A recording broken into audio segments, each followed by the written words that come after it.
అందరికీ నమస్కారం. ఎర్రచందనం వ్యాపారం చేస్తూ దొరికిపోయిన బీజేపీ ఎమ్మెల్యే. ఈ విషయాలను తెలుసుకుందుకు వీడియో మీద కంప్లీట్‌గా చూడండి. అప్పుడే మీకు కంప్లీట్ ఇన్ఫర్మేషన్ ఏంటో అర్థమవుతుంది. అదే విధంగా చాలామంది వీడియో చూస్తున్నారు గానీ సబ్స్క్రైబ్ చేసుకోవడం మాత్రం మర్చిపోతున్నారు. దయచేసి సబ్స్క్రైబ్ చేసుకోండి. సబ్స్క్రైబ్ చేసుకోవడం వల్ల నేను చేసే ప్రతి ఒక్క అప్డేట్ మీరు ముందుగానే పొందగలుగుతారు. అదే విధంగా చాలామంది లైక్ చేయడం మర్చిపోతున్నారు. దయచేసి లైక్ చేయండి. లైక్ చేయడం వల్ల ఈ ఇన్ఫర్మేషన్ మనం చాలా మందికి రీచ్ అయ్యేవాళ్ళం అవుతాం. ఇంక లేట్ చేయకుండా వీడియోలోకి వెళ్ళిపోదాం. ఫ్రెండ్స్, దేశవ్యాప్తంగా ఐకాన్ స్టార్ అల్లు అర్జున్ నటించిన 'పుష్ప' సినిమా సంధ్య థియేటర్ ఘటనపై విషయం చర్చ జరుగుతున్న విషయం తెలిసిందే. ఈ క్రమంలోనే ఇవాళ హైదరాబాద్‌లో బీజేపీ ఎమ్మెల్యే పైడి రాజేష్ రెడ్డి సంచలన వ్యాఖ్యలు చేశారు. నేనే రియల్ పుష్ప అని బీజేపీ ఎమ్మెల్యే ఆసక్తికర వ్యాఖ్యలు చేశారు. తాను లీగల్‌గా ఎర్రచందనం ఎగుమతి చేసినట్లు తెలిపారు.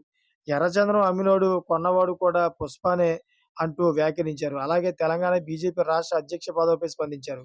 సంక్రాంతి తర్వాత తెలంగాణ బీజేపీ కొత్త అధ్యక్షుడు వస్తాడని జోస్యం పలికారు. 'బాహుబలి 1లో అధ్యక్షుడికి 3 ఏళ్లు టైం ఇస్తామన్నారు. బాహుబలి పార్ట్ 1లో మంచిగా చేస్తేనే బాహుబలి 2లోకి తీసుకుంటామని చెప్పారు. బాహుబలి పార్ట్ 1లో మంచిగా చేయకపోతే బాహుబలి పార్ట్ 2లో మార్చేస్తామని ఆయన వ్యంగ్యాస్త్రాలు సంధించారు. ఈ విషయం తెలుసుకున్న చుట్టుపక్కల నాయకులందరూ కూడా షాక్‌కు గురయ్యారు. చూసారా ఫ్రెండ్స్, లేటెస్ట్ అప్డేట్స్ కోసం ఛానెల్ సబ్స్క్రైబ్ చేసుకోండి.